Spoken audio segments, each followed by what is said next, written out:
hadir menginspirasi. Topik beragam dari S sampai Z. Webinar edukasi membuat kita siap menghadapi Perpuskita Talk. Mari dengarkan setiap sesi penuh pengetahuan dari guru hingga ahli berbagi inspirasi. Perpuskita Talk, jalan menuju visi.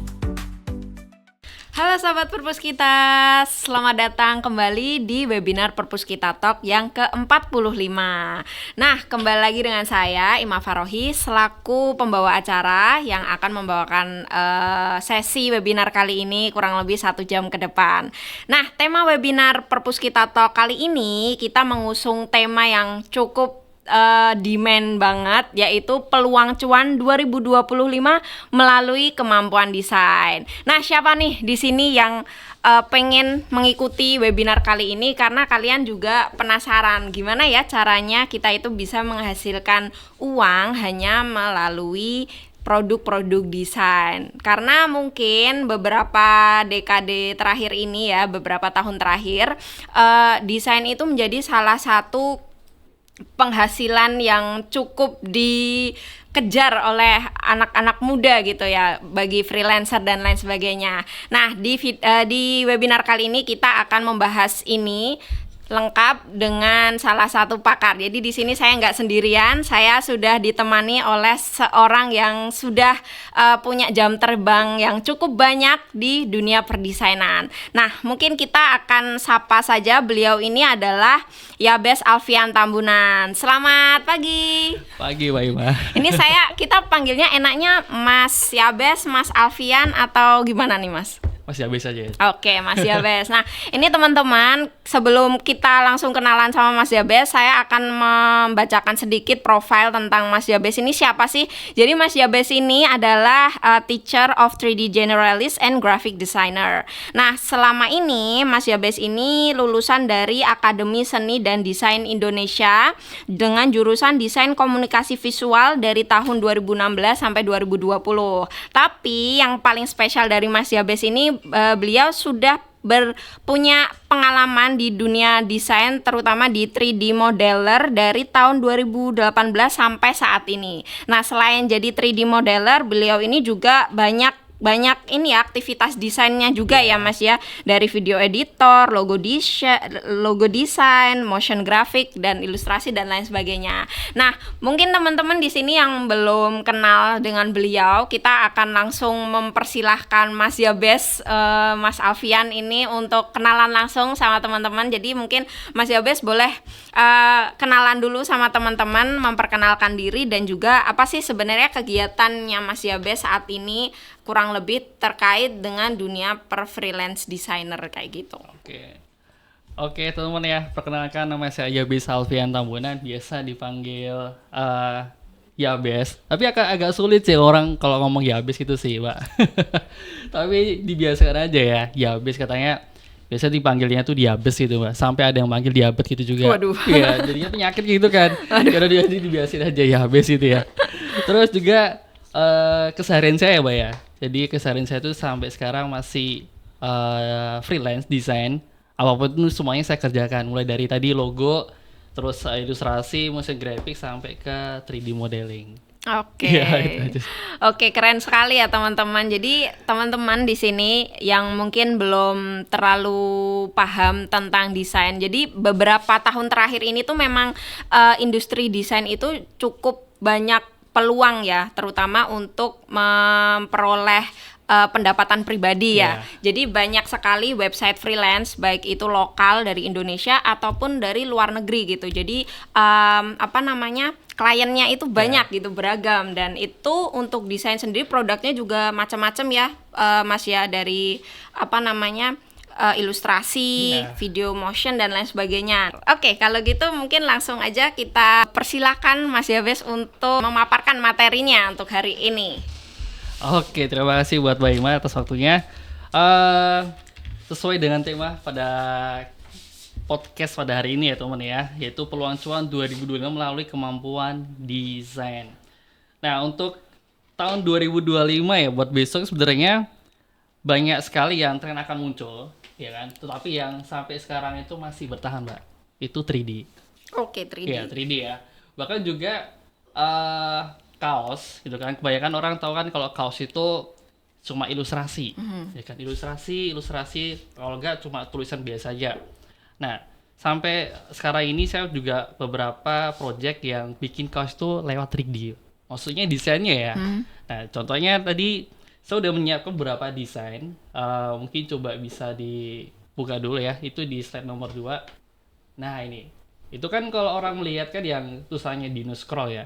Itu dari 3D loh, Mbak. Oke, itu Ya, 3D. scroll aja. Beda Karena- ya ininya, apa? Teksturnya. Ya. Apa sih? Iya, itu ya, teksturnya ya. Jadi itu makainya tuh aplikasi dari namanya tuh Blender. Ya kan? Blender, oke. Karena dari yang mesen ini juga aduh kayaknya tren sekarang itu kebanyakan makainya adalah 3D. Juga akhirnya mereka mesen nih Bes ini bisa nggak buat kaos tapi tulisannya 3D gitu kan. Oke. Waduh saya juga bingung kan karena baru pertama kali kan. Akhirnya setelah saya pelajari ternyata bisa, Mbak. Bisa, akhirnya jadinya seperti itu. Ya, Dino Scroll. Jadi coba scrollnya di Siba itu yang dari 3D makanya Blender terus di render. Ya kan, di render terus akhirnya diaplikasikan ke dalam sebuah kaos. Jadinya seperti itu. Terus juga nggak hanya itu juga di tahun 2025 besok itu mereka akan masih dengan desain yang sangat minimalis. Di mana mereka akan menggunakan font yang tidak terlalu banyak. Karena kebanyakan orang itu pakai font tuh lebih dari 3, ya kan. Kemarin kan saya juga pernah bertanya sih, kenapa mau pakai 4 font? Ya karena menarik aja, tapi kan akan sulit akan dibaca oleh orang nanti ketika melihat hasil desainnya. Ya akhirnya untuk trennya besok itu sekarang itu fontnya itu sekarang cuma 1 kalau nggak 2, ya kan. Bahkan juga warnanya aja yang di sebelah kanan itu ada ilustrasi di mana fontnya cuma 1 dan warnanya cuma itu 3 aja sih sebenarnya. Ada hijau, merah, sama coklat. Itu sih tren yang akan bertahan sampai untuk di tahun 2025 nanti 3D itu sama yang minimalis kayak gini. Oke. Iya. Oke. Jadi untuk tren 2025 itu nanti lebih banyaknya itu minimalis. Ya. Terus apa namanya, untuk penggunaan font juga nggak terlalu banyak gitu Ya. ya, Mas. Oke. Tools yang digunakan biasanya dari Mas Yabes pakai untuk bikin desain kayak gini tuh apa aja? Desain yang kaos ini atau yang lainnya, semuanya gitu ya. Kalau toolsnya, kalau saya gambar itu yang di sebelah kanan itu kan saya pakainya dari Procreate, Pak. Procreate itu dari punya iPad ini. Jadi saya gambar manual. Oh, ya. gambar manual. Ya. Dulu kan sebenarnya bisa pakai namanya tuh Wacom. Wacom. Itu kayak alat bantu untuk menggambar, ya kan. Jadi kita gambar di sebuah alatnya itu nanti kita transfernya di sebuah laptop. Ya. Tapi kan ribet kan, kita harus punya 2 alat ya kan. Akhirnya Iya. muncullah sebuah aplikasi namanya Procreate yang dia tuh enak banget buat gambar dan hasilnya juga gak kalah luar biasa dengan apa yang dihasilkan oleh komputer. Ya. Jadi itu pakainya Procreate, Mbak. Terus untuk Procreate. bersihannya, terus untuk nempel ke baju saya pakainya Photoshop. Oh, oke. Tapi kalau untuk aplikasinya itu tuh berbayar atau free? Kalau Procreate sendiri berbayar. Berbayar ya. Iya, Oke. berbayar. Jadi teman-teman yang mungkin pengen mengikuti jejaknya Mas Yabes ini bisa menyiapkan dana sedikit, nggak apa-apa. Mungkin menyiapkan dana sedikit, tapi nanti itu bisa buat investasi jangka panjang gitu Iya, kan. bener, Mbak. Kadang kan juga orang mikir, duh mahal banget nih. Padahal kalau kita lihat dari segi fungsinya tuh banyak. banget, Mbak. Oh, iya, Ya iya, kan? iya, benar. Jadi nggak apa sih berkorban untuk berapa ratus ribu untuk menghasilkan desain yang luar biasa itu terbayarkan gitu kan. Betul, benar. Itu mungkin juga bisa salah satu modal kita berjualan juga ya, Mas ya. Kalau misal apa di bidang lain untuk namanya skala bisnis itu kan pasti juga ada apa penggelontoran untuk modal ya. Nah, mungkin kalau di desain ini kita bisa menggelontorkan untuk modal pertama itu tools desainnya sendiri ya, Mas ya. Karena nggak semua apa namanya tools itu gratis, disediakan gratis gitu. Biasanya Mas Yabes itu selain Procreate pakai tools lain atau hanya terpaku sama Procreate saja, Mas? Kita coba larinya ke logo ya, Mbak ya. Logo. Ya. Karena kan kalau dari saya itu kebanyakan sebenarnya logo. ya kan, logo. Jadi logo itu juga masih sering dicari, ya kan. Saya kadang itu pakainya itu pensil, Pak, sama kertas. Oh, berarti manual Ya ya? masih manual ya. Manual. Karena kalau saya sendiri karena untuk logo itu kan nggak langsung jadi, Mbak ya. Biasanya tuh saya kasih sebuah namanya itu alternatif logo. Jadi saya Alternatif sketsa. Mm-mm. Jadi yang saya spesialkan dari brand saya itu adalah ini saya punya logo ya kan, atau mungkin saya punya jasa logo. Spesialnya adalah saya bisa kasih kamu 10 logo yang benar-benar itu buatan sendiri. Ya itu makanya pakainya pensil. Oh, oke. Nggak itu logo. Karena untuk logo sendiri mereka itu kan butuh namanya sebuah cerita. Mm-mm. Loh ini asal mulanya huruf B kayak gini gimana? Ini kok kenapa ada bentuk lengkungannya kayak gimana ya? Itu harus saya ceritakan. Oh, Nah, iya. gitu. Ada filosofinya Iya, ya ada berarti filosofinya. ya. Biasanya kalau ada mesin itu visi misimu apa? Ya kan?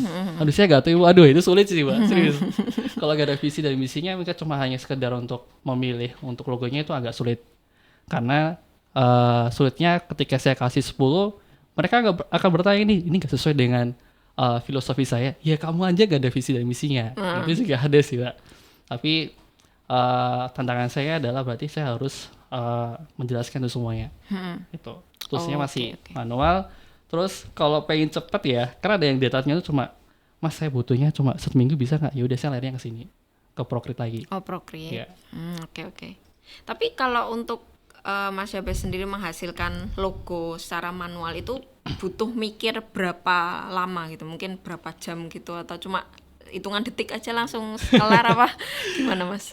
Kalau dulu bisa sampai 1 hari sih, Mbak. Tapi sekarang ya udah kebiasaan.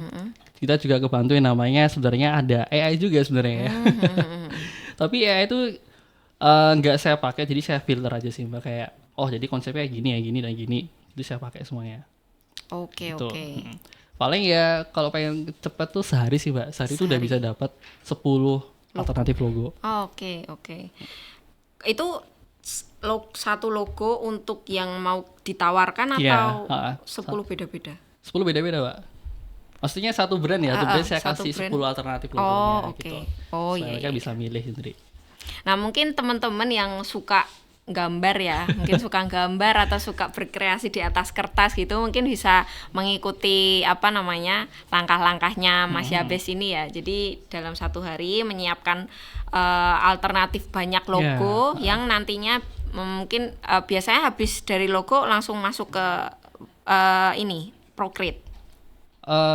Langsung ke Vector, biasanya Vector. pakainya Adobe Illustrator kalau enggak Corel. Nah, itu bisa pakai langsung.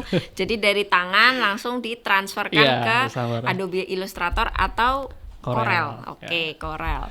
Tapi kalau ngomong-ngomong tentang AI nih, Mas ya. Tadi kan juga sempat disinggung Mas Yabes menggunakan AI gitu loh. Nah, itu kan banyak tuh ketakutan freelance yang mereka itu banyak mengerahkan ide kreatif gitu. Karena AI sendiri kan mereka punya potensi yang cukup besar membabat habis alas kreator-kreator gitu Iya, ya kan. bener, Pak. Ada isu seperti itu kan. Iya. Nah, kalau dari Mas Yabes sendiri menanggapi isu itu untuk mungkin kedepannya apakah eksistensinya freelancer terutama desainer itu apakah AI ini tuh bisa menggantikan secara penuh gitu.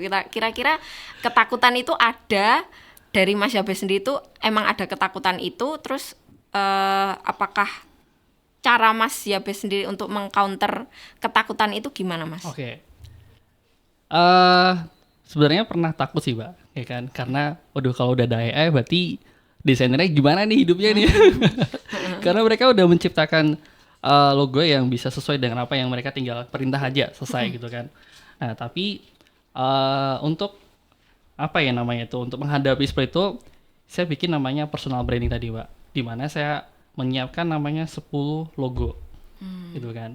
Dan itu buatan sendiri karena sebenarnya untuk logo sendiri manusia itu juga butuh untuk sentuhannya manusia. Gitu kan. Nggak mungkin semuanya itu tentang AI. Jadi AI itu sebenarnya saya pakai untuk alat bantu, terus akhirnya saya olah kembali. Gitu ya. Jadi Itu untuk inspirasi ya ya. inspirasi aja sih, Mbak. Terus untuk mereka tuh biar percaya kalau buatan sendiri tadi saya manual. Hmm. Ya kan, manual. Karena ketika mereka tahu kalau itu adalah hasil sendiri, mereka akan suka, Mbak, biasanya. Oh, ini buatan tangan loh, ini beneran. Oh, ini bagus Mas, bagus Mas. Nah, itu suka. Biasanya untuk saya survive untuk menghadapi namanya itu manualnya itu, Mbak. Manualnya ya.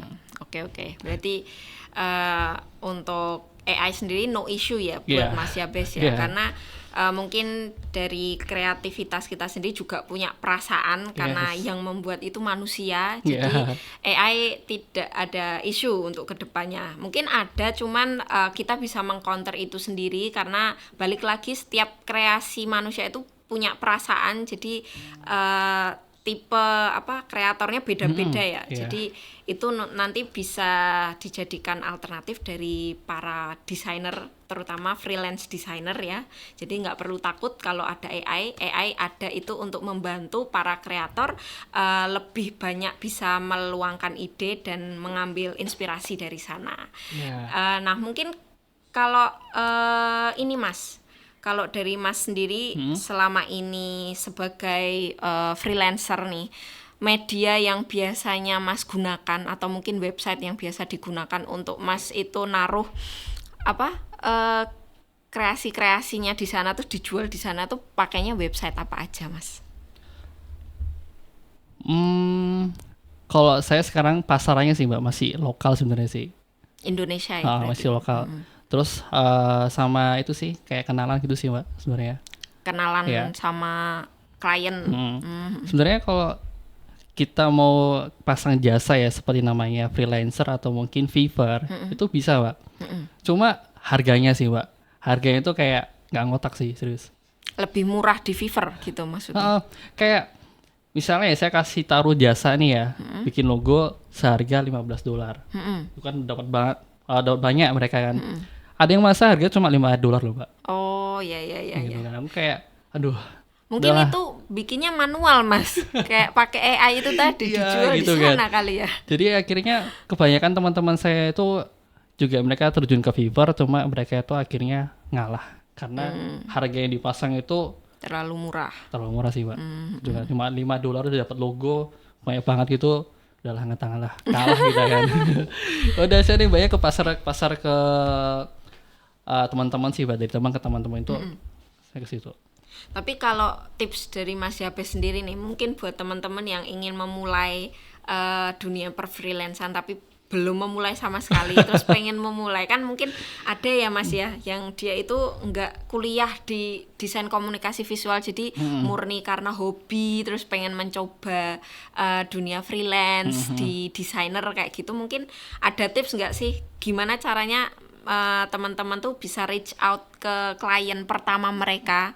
Jadi mungkin kan kalau Fiverr itu udah ada pasarnya ya, ada yang mau beli dari sana tuh ada. Cuman kalau bangun sendiri itu kan mungkin akan effortnya lebih keras lagi karena kita perlu kenalan sama banyak orang kayak gitu kan.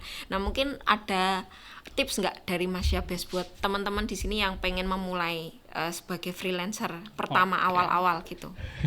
Freelancer, Pak, ya. Kalau awal sih pertama personal branding pertama, Pak. Personal branding. Personal branding. Karena gini, setiap studio kan mereka mempunyai masing-masing kekuatan. Apakah studio itu dia tuh kuatnya di ilustrasi, apakah di logo, ya udah dicari dulu. Ya kan, kalau misalnya pengen terjunnya itu ke ilustrasi, belajar gambar dulu. Ya kan? Atau kan bisa sekarang tuh pakai nama AI, Mbak, ya. Tinggal bisa pakai aja AI-nya itu lalu dijual, itu juga ada sekarang, Mbak. Yang dimana mereka itu cuma komen aja, kasih perintah, desain bajunya itu tempel ke baju, udah dijual tuh bisa. Gitu ya. Tapi kalau benar-benar ya ingin masuk ke dalam dunia freelance tuh personal branding dulu. Oke. Kalau Iya. personal branding sendiri pakainya media juga atau gimana? Maksudnya mungkin pakai bikin akun di Instagram Ya, atau pakai gitu, Mbak. Facebook kayak gitu. Ya, jadi bikin akun Instagram dulu, ya kan. Terus iseng-iseng aja nggak apa sih sebenarnya sih. Karena saya juga dulu awalnya juga iseng sih, ya kan. Saya juga nggak nyangka sih bisa masuk ke freelance kan, ya kan. Awalnya cuma desain-desain logo saya, Mbak. Oh, oke Ya kan. oke. Di logo kecil-kecilan terus akhirnya ada yang DM tuh, dijual nggak Mas logonya, ya kan. Mas bisa nggak buatin kaos gitu. Jadi iseng aja nggak apa, ya kan. Iseng aja. Jadi Kalau misalnya sukanya dunia di ilustrasi, ya udah di dalam aja ilustrasinya, ya kan? Atau mungkin ke dalam dunia logo, ya udah pelajari logo dulu. Personal branding aja sih Mbak, yang penting percaya dulu satu apa, didalami, baru nanti bisa ketemu nanti. Oke. Berarti kalau dari Mas Yabes itu pakai Instagram pribadi atau Pertama pribadi Mbak, pribadi? pribadi ya Kalau kan? sekarang bikin? Sekarang bikin sendiri. Oh, bikin sendiri. Oke. Berarti ini ya Mas, nggak pakai agensi, nggak pakai benar-benar murni Yabes, Iya. Yabes gitu. Oh, Ya. oke. Jadi itu namanya itu kan Double Tap Studio. Oh, ini Iya, itu kan Double Tap studio saya. Studio. Ya. Oh, ini Instagram ya Mas? Di situ. Oke, jadi teman-teman kalau mungkin pengen pesen apa namanya logo ya, mungkin Ya. bisa langsung ke doubletap.std ya. Ya, studio. Ya itu mungkin bisa dikepoin juga ya. Barangkali teman-teman juga pengen belajar desain, mungkin bisa langsung menghubungi Oh iya, boleh. Mas Yabes juga ya. Mungkin bisa koneksi apa di Instagram, kenalan, atau mungkin bisa jadi kliennya juga Iya, ya boleh. kan. Malah menguntungkan ya buat Mas Yabes ya. Nah ini ada pertanyaan nih Mas. Mas Yabes, selain personal branding, soft skill apa yang perlu dipersiapkan ketika kita mau terjun sebagai freelance designer agar repeat order terus dari banyak klien gitu. Biar Soft skill ya? Soft skillnya. Soft skill, kalau saya sih Mbak sebenarnya hanya komunikasi sih. Komunikasi aja ya. Karena gini, ketika kita masuk ke dunia freelance, contohnya adalah sebuah logo ya kan. Kita tuh ngomong dulu Mbak, maksudnya ini logonya seperti ini ya kan. Kita juga akhirnya presentasi juga. Ini kenapa saya kasih warna merah, ini kenapa saya kasih warna putih, itu kenapa ada lengkungannya. Karena ketika kita menjelaskan logo atau mungkin filosofi logo tersebut, mereka akan suka ya kan. Nah, ketika mereka udah puas nih ya kan, mereka akan merekomendasikan orang lain. Ya, karena klien saya sebenarnya dari orang ke orang sih Mbak. Karena apa? Dari komunikasi saya juga saya mantepin juga, karena nggak sekedar saya kirim logonya ini udah jadi selesai. Ya kan, minta bayarannya berapa gitu kan, enggak. Saya harus jelasin dulu ya kan, karena ketika mereka dijelasin, mereka akan pede dengan brandingnya itu sendiri. Oke. Komunikasi sih benar lah. Oke, berarti itu tadi ya teman Mas Zaki ya tadi ya. Itu tadi jawaban dari Mas Yabes, kurang lebih itu komunikasi ya. Jadi setiap desain itu tuh ada makna tersendiri. Jadi bisa dikomunikasikan dengan klien supaya klien itu bisa memahami esensi dari setiap lengkungan-lengkungan yang sudah digambarkan kayak gitu. Terus apalagi ya? Mungkin ini kalau dari Mas Yabes sendiri tuh selain Instagram, apa main di LinkedIn juga? Apa enggak? LinkedIn? LinkedIn apa? Enggak sih Mbak. Belum atau enggak ya? Tapi saya punya gitu kan. Punya aja sih Mbak. Cuma untuk nyari duitnya ke sana enggak. Oke. Cuma bangun portofolio aja sih Mbak. Portofolio ya.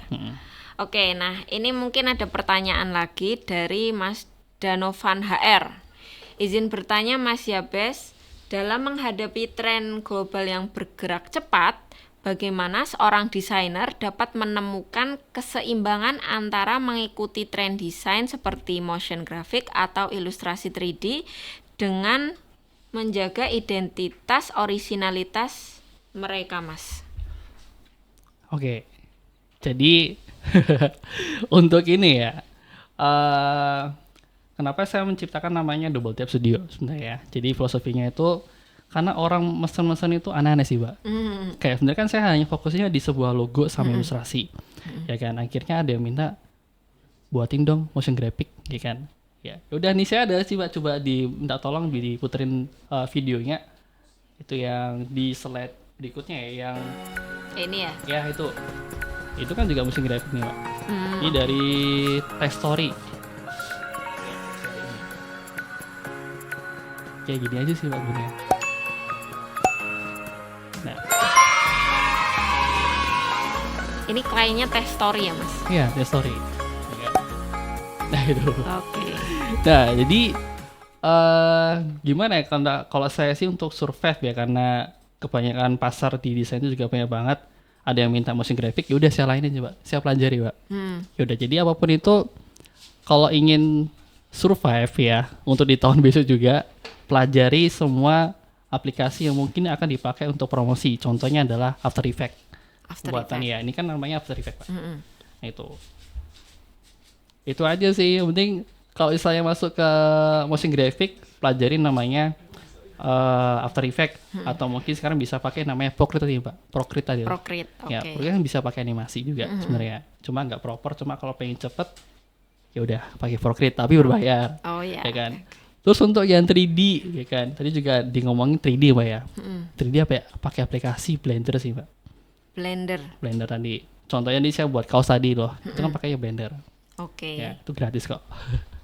Ya, itu tadi jawaban dari Mas Yabes. Jadi seiring berjalannya waktu tetap harus mempelajari banyak skill, set skill sekaligus ya, karena kita nggak tahu peluang pasar itu tuh bakalan berkembang seperti apa. Sebenarnya nggak cuma di bidang desain aja ya Mas ya, di berbagai macam bidang itu tuh juga kayak gitu. Kita harus mau mencoba terbuka dengan segala teknologi yang ada.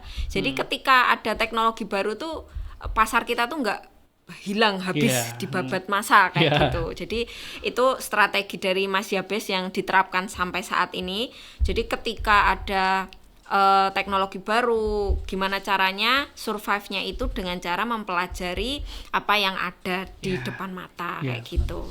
Ada nggak sih tools gratis yang mungkin bisa dipakai teman-teman di sini yang pengen mencoba untuk yang pemula gitu. Jadi kan kalau Mas Yabes sendiri kan mungkin emang jam terbangnya udah banyak gitu, dan kebetulan juga dari DKV juga ya Mas ya.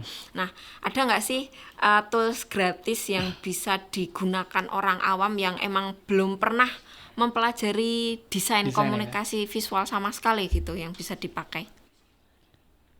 Canva sih, Mbak. Canva ya, oh ya benar. Saya juga pengguna Canva nih teman-teman, karena dia sangat mudah digunakan. Ya, Canva. Jadi kalau misalnya pengen nggak belajar ribet ya tentang desain ya, sebenarnya kita bisa menghasilkan uang loh Mbak dari namanya Canva loh. Ya kan, dimana sekarang banyak orang itu yang membutuhkan namanya template untuk kebutuhan sosial media. Ya kan, ya udah kita tinggal buat aja untuk namanya sebuah feed Instagram. Di situ teman-teman bisa pakai namanya aset desain yang gratis, ya kan. Nanti tinggal dibuat sendiri dan nanti bisa ditawarkan aja sih Mbak sebenarnya. Pakai Canva itu gratis sih, bisa. Oke, berarti pakai Canva ya teman-teman. Kalau teman-teman pengen nyobain, mungkin bisa meluangkan waktu untuk buka Canva, karena Canva ini juga sangat praktis sekali ya. Nggak harus pinter desain, yang penting punya internet aja kayaknya cukup ya, sama punya laptop itu. Nah, ini ada pertanyaan lain dari Pak Bagus Prasojo. Mohon berikan satu alasan bagi orang awam untuk berani masuk di dunia desain di tengah banyaknya para desainer yang sudah ahli di bidangnya. Waduh, berikan satu alasan bagi orang awam ya. Mungkin untuk mencari uang atau apa? Ya itu. Oke.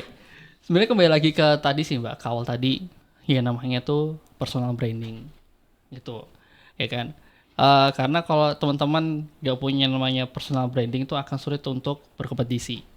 Ya kan? Saya punya teman juga sih yang dia tuh bisa bikin juga yang namanya sebuah ilustrasi. Serba ilustrasi. Iya, ilustrasi. Ya kan? Tetapi dia itu namanya itu apa ya Mbak ya? Style gambarnya itu sama dengan orang lain. Oke. Ya kan? Jadi orang mau mesen tuh gambaranmu sama kayak yang itu, saya nggak jadi mesen. Nah, tapi ketika kita ngasih namanya sentuhan personal branding ya, contohnya seperti saya, di mana saya ngasih sebuah 10 logo ya kan, alternatif. Nah, itu jadi personal branding saya. Nah, gitu kan. Terus kalau misalnya saya pernah sih dapat 10 logo itu udah jadi ya kan, saya suruh buat lagi Mbak, 10 lagi jadi 20 Mas. Ya udah, jadi kalau misalnya teman-teman itu pengen mulai ya kan, walaupun udah ada banyak desainer yang udah pro di bidangnya, teman-teman coba buat dulu namanya personal branding. Itu sih Mbak, personal branding itu paling penting. Oke, jadi itu tadi ya Pak Bagus, untuk mulai dari awal, dari orang yang belum pernah terjun ke dunia desain itu bangun dulu personal branding, menemukan unique value-nya dari setiap desain yang dibuat ya, supaya orang itu mau membeli Iya. karena memang karya itu tidak pernah dijumpai di mana-mana Ya, gitu benar. ya. Oke, bagus sekali ini tadi tipsnya. Mungkin ini ada pertanyaan lagi dari Mbak Nurul Fatimah. Halo Mas Yabes, saya Nurul. Saya seorang editor baru di salah satu brand. Nah, saya juga pengen buka jasa editor sampingan. Nah, minta tips dong Mas, cara menentukan harga dari setiap desain itu bagaimana dan komponennya apa aja. Nah, ini bagus nih pertanyaannya kayaknya. Belum dibahas dari tadi ya. Oke, pengen buka jasa editor sampingan ya untuk menentukan harga di setiap desain. Oke, cara menentukannya agak sulit sih Mbak, karena ada juga yang namanya itu harga teman. Harga temen ya, oh harga diskon, harga partner Ya gini, ini. oke. Ketika teman-teman ya ketemu dengan namanya temen ya kan, temen nih minta tolong nih, dong buatin dong logo gitu kan. Oke bisa ya kan, kamu mau logo yang seperti apa kayak gini nih. Tapi harganya berapa dulu ya kan? Ya saya kasih misalnya 350. Mahal banget itu buat apa aja ya kan? Ya udah nih kamu biasanya saya jabarin sih Mbak, 350 itu misalnya buat apa aja. Kamu dapat ini. Terus kalau misalnya mereka tolak ya udah gitu, nggak apa sebenarnya. Kalau teman-teman itu ditolak dengan harga segitu pun nggak apa, karena nanti value-nya teman-teman itu nggak akan turun kok. Tapi ketika kalian tuh ngasih harga 100.000 gitu kan, ya udah nanti kamu akan diinjak-injak sih biasanya. Oke. Gitu. Jadi harganya biar aja tinggi ya kan, tapi kita juga harus ngasih kualitas yang terbaik ya kan. Oke. Gitu. Jadi jangan pasang harga murah sih ya kan, karena nanti teman-teman gak bisa survive beneran. Ya kan, cuma 100.000 kayak aduh, kita udah mikir berat-berat, kita udah bikin logo sebagus ini cuma dikasih 100.000, rugi kita. Oke. Gitu.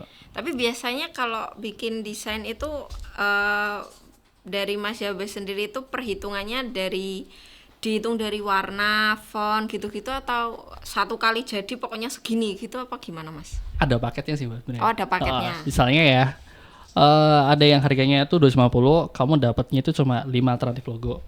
5? Ya, 5 alternatif logo. Oh, 5 ya kan? alternatif. Nah, terus untuk bonusnya sendiri kadang itu 10 kali revisi. Ya kan? Tapi kalau misalnya lebih dari itu mereka harus bayar lagi. Jika misalnya lebih dari 10 ya.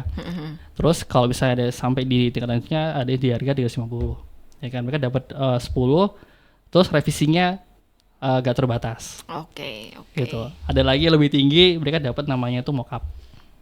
Mockup. Ya, mockup ini kayak dicontohin ke handphone, ya kan, terus diaplikasikan ke billboard, ya kan, atau mungkin ke handphone dan sebagainya, atau mungkin juga bonusnya itu motion graphic. Itu juga ada. Oke. Berarti bebas dari font, warna, penggunaannya mau seberapa banyak itu bebas, tapi Bebas. paketannya alternatif itu tadi. Alternatif sama bonusnya sih. Bonus itu Iya. tadi ya. Nah, itu ya Mbak siapa ya tadi, aku lupa, Mbak Nurul ya. Nah, ini tadi ada harga teman juga, saya juga kenal nih teman yang kayak gitu juga ada nih. Ya mungkin itu bisa jadi apa namanya counternya Mbak Nurul ya, untuk memberikan harga paket supaya enggak rugi-rugi banget gitu ya. Karena ya mungkin kalau orang lihatnya kan cuman sebatas desain, cuman effortnya untuk membuat itu sampai berjam-jam, duduk di kursi di depan laptop itu kan pasti matanya panas dan capek gitu ya. Jadi bisa disesuaikan dengan harga pasarnya supaya enggak terlalu turun banget, anjlok banget gitu. Nah, ini ada pertanyaan lagi dari Mbak Mahanani R. Mas Yabes mau tanya dong, seiring berkembangnya desain yang berbasis AI Mas. Nah, tadi kita juga udah bahas nih. Dari Mas Yabes sendiri, apakah ada strategi terbaik untuk para desainer sekarang dalam mempertahankan nilai human touch pada karyanya di tengah dominasi otomatisasi dan algoritma Mas? Mempertahankan nilai human touch ya. Ya. Oke, jadi sama sih Mbak yang tadi di awal tadi loh Mbak, AI tadi loh ya kan, dimana kita harus masih bermain dengan namanya manual. Ini maksudnya merananya ke logo ya, logo, ilustrasi, bahkan juga 3D. Di situ biasanya saya bikin namanya video reels Mbak, video reels ya kan, karena supaya mereka tahu ya kan, ini loh kalau saya tuh membuat desainmu itu benar-benar dari yang namanya saya sendiri, ya kan, saya gambar ya kan. Terus saya bikin namanya desain 3D juga saya manual gitu sih Mbak. Oke. Nah, itu tadi ya Mbak Mahanani. Jadi memang ada karakter Mm-mm. dari setiap orang masing-masing ya. Bedanya dengan AI itu mungkin kalau AI itu lebih kaku tanpa Ya. karakter gitu, tapi kalau manusia yang membuat itu pasti tetap akan ada unsur karakternya gitu yang nggak akan lepas, dan Ya. setiap orang itu pasti punya karakter menggambarnya beda-beda Mm-mm, gitu ya. ya. Jadi ada yang dia suka model gambarnya seperti ini, ada yang beda lagi. Nah, biasanya kalau AI itu mungkin modelnya itu aja gitu Ya. kan. Bahkan juga sebenarnya ada kelemahannya sih Mbak ya. Dimana kalau misalnya logonya jadi nih misalnya atau mungkin ilustrasinya kita pun mau ganti warnanya kan juga sulit ya kan. Wah, ganti satu warna aja malah bisa ganti warna semuanya. Gitu sih kelemahannya. Nah, itu juga ada kelemahannya ya di AI. Ternyata AI itu nggak melulu harus bisa segalanya Ya, gitu. Ada benar. tetap manusia tetap yang bisa lebih banyak berkreasi Ya, dibandingkan benar. AI gitu. Mungkin ada pertanyaan lagi dari Pak Jeffrey. Bagaimana rekomendasi kakak terkait eksplorasi peluang bisnis di dunia desain grafis digital ala milenial dan Gen Z? Oke. Itu sih Mbak, sebenarnya larinya ke TikTok sih sebenarnya sih. TikTok ya. Ya, di mana sekarang banyak freelance itu mereka larinya ke live, ya kan, ke live sendiri. Mereka tuh bikin namanya sebuah logo, ya kan, ilustrasi, bahkan ada yang bikin hand lettering loh Mbak. Jadi cuma tulisan Oh, hand tangan itu, lettering, ya. oke, ya. Jadi mereka tinggal request saja namanya, ya kan. Ya udah, nanti dibuatin gitu kan. Kadang kan juga akan ada yang kecantol sih Mbak, kayak minta tolong dibuatin sebuah logo dong. Itu juga ada. Ya, kalau pengen survive ya. Nah, jadi ini tadi juga masih ada koneksi sama pertanyaan yang di awal tadi ya teman-teman. Gimana caranya survive di dunia bisnis graphic design itu kita harus mau mencoba terbuka dengan segala macam teknologi yang Iya. ada gitu. Even itu adalah media sosial. Jadi kalau bisa harus mau terbuka dengan apa sih yang saat ini tuh lagi tren gitu. Kalau trennya saat ini kan mungkin TikTok ya. Jadi Iya. orang-orang semuanya berbondong-bondong lari ke TikTok karena untuk apa namanya menjangkau customer audiensnya tuh jauh lebih cepat gitu Iya. dan lebih banyak. Dan di TikTok pun, di media sosial pun nggak cuma TikTok ya, tapi mungkin sekarang lebih masifnya di TikTok itu juga kita bisa mempromosikan ya Mas ya. Jadi apa tuh kayak ads berbayar gitu. Iya. Jadi mungkin itu akan reach-nya jauh lebih tepat, jangkauannya juga lebih banyak kayak Ya, gitu. benar.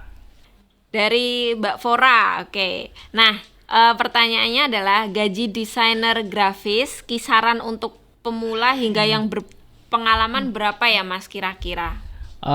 Dari sahabat Fora ya. Iya. Benar, tapi untuk Fora sendiri apakah untuk freelancer ataukah untuk kita ikut orang? Itu sih. Mungkin bisa dijelaskan Oke. dari dua sisi itu Mas. Oke.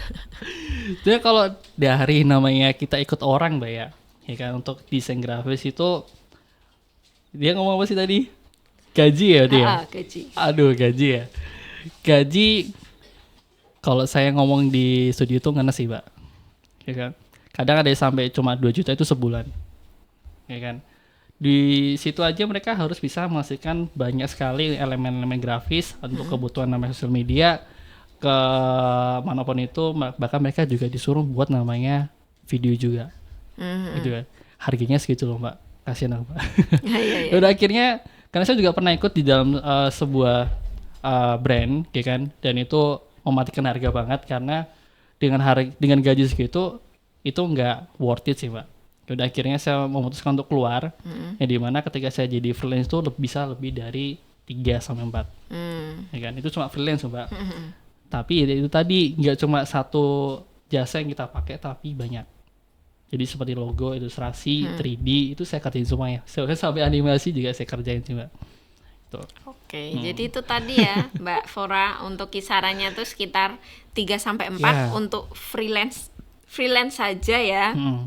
Jadi itu pun harus mengerjakan banyak Iya. ya, beberapa ya. Jadi nggak hanya satu bidang aja. Misal desain grafisnya di bagian motion aja, tapi Iya. juga yang lain juga gitu. Itu mungkin itu juga strategi survive-nya dari Iya. Mas Yabes ya, supaya jangkauan customernya jauh lebih banyak. Nah, mungkin apakah ada yang ingin disampaikan dari materi hari ini, Mas? Mungkin dari presentasi yang pengen disampaikan dari Mas Yabes? Oke, ini karena tentang freelance ya, untuk di tahun 2025 besok, teman-teman tetap belajar aja, ya kan, tetap ikutin namanya tren desain di tahun 2025 besok kayak apa, dipelajari aja. Terus kalau misalnya teman-teman tuh untuk belajar namanya desain tuh stuck, ya kan, carilah sebuah inspirasi dulu. Apalagi dengan namanya skill, ya kan, kalau misalnya teman-teman bener-bener nggak bisa, contohnya Mbak, saya pernah dulu disuruh bikin namanya website, gila itu Mbak, ya kan, di sebuah brand, nah tolong dibuatin sebuah website, bisa nggak? Saya angkat tangan sih Mbak, walaupun saya udah pelajari sih Mbak, cuma kalau teman-teman tuh udah merasa nggak bisa tuh jangan dipaksain, Oke. gitu kan. Contohnya ada seperti website tadi, kalau saya udah angkat tangan ya udah. Itu aja sih Mbak. Oke. Jadi mungkin pesannya ya dari Mas Yabes itu, kalau misalkan emang dari teman-teman itu ngerasa kesulitan banget dan emang nggak ada titik temunya, ini gimana ya caranya untuk mempelajari ini, itu menyerah dulu nggak apa-apa. Nanti pelajarin lagi gitu kan. Mungkin barangkali setelah ini setelah fase pause itu bisa belajar lagi di kemudian hari gitu, karena ada temen yang mau diajak belajar lagi kayak gitu. Oke teman-teman, karena berhubung kita sudah 1 jam bersama dan ini adalah waktu kita harus berpamitan terlebih dahulu ya. Sedih banget karena 1 jam ternyata cukup cepat, dan tadi juga pembahasannya juga mengalir gitu aja ya dengan Mas Yabes. Dan terima kasih Mas Yabes sudah Sama-sama, Ima. berkenan hadir di sini dan memberikan banyak ilmu untuk teman-teman yang hadir di sini. Dan terima kasih juga buat teman-teman yang sudah berkenan hadir di acara webinar Perpuskita Talk ke-45. Nah, saya Ima selaku moderator pamit undur diri dan sampai jumpa di webinar Perpuskita Talk yang ke-46 di selanjutnya. Dadah. Perpuskita Beyond Digital Library.